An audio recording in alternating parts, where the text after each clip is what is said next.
Have you ever questioned what your limits are? What are you actually willing to do in exchange for something? Attention, acceptance, love. This anthology explores just that. Spoilers ahead. When it comes to distinctive, thought-provoking films, Yorgos Lanthimos is at the top of his game right now. Going into this film, I initially thought that it was just going to be a very long movie. I noticed the runtime, but not very much else. To my surprise, Kinds of Kindness is actually an anthology. 3 one-hour-long films that explore similar themes through different stories, all connected by recurring actors and a mysterious character referred to as RMF, who becomes progressively less significant as the anthology unfolds. The first part introduces us to a man in a fetishistic sort of relationship with Willem Dafoe's character. Dafoe's character provides for him, offering him a life of luxury, but in return he demands absolute control and obedience. When Dafoe cuts him off, the man spirals into madness, his carefully structured life collapsing around him. Imagine having your life meticulously planned out, only to have it all taken away suddenly. Desperate, he eventually returns to Dafoe, willing to do even more degrading things than before,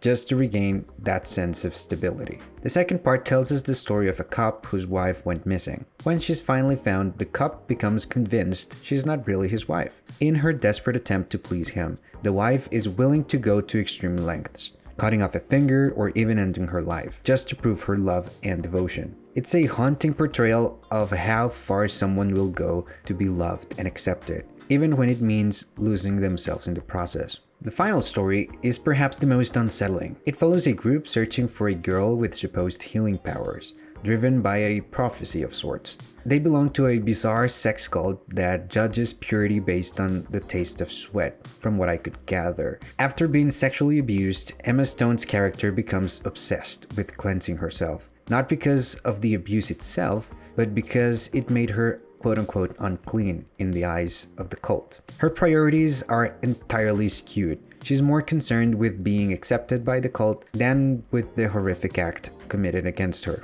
This story is a chilling reminder of the extent to which humans can dissociate from reality when they are desperate to belong to something, no matter how twisted.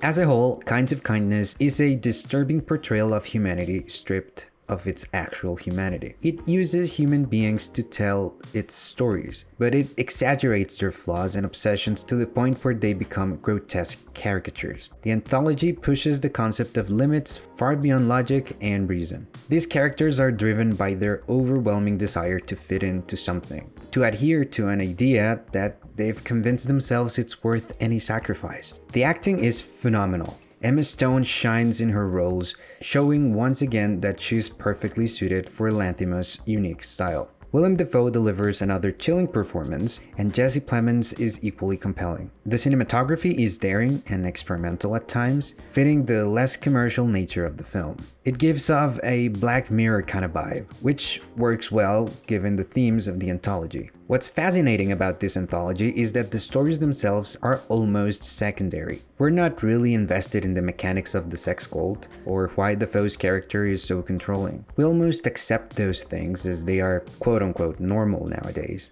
or expectable. What captures our attention are the characters' reactions to these situations, how they handle them, and what they do when they are pushed to their limits. This isn't a film that will be universally loved. It's too unsettling, too challenging for that. But it's undeniably intriguing. Art is meant to provoke thought, to make us question ourselves and our world. And this film certainly achieves that. In terms of rewatchability, I could see myself revisiting individual segments of this anthology rather than watching the whole 3 hours in one go. It's rich material for studying character motivations and desires. So I'd say it's around 72% rewatchable. It's a fascinating concept, and anthologies like this, featuring such big name actors, are a rare treat. As always, thank you for watching. See you next time.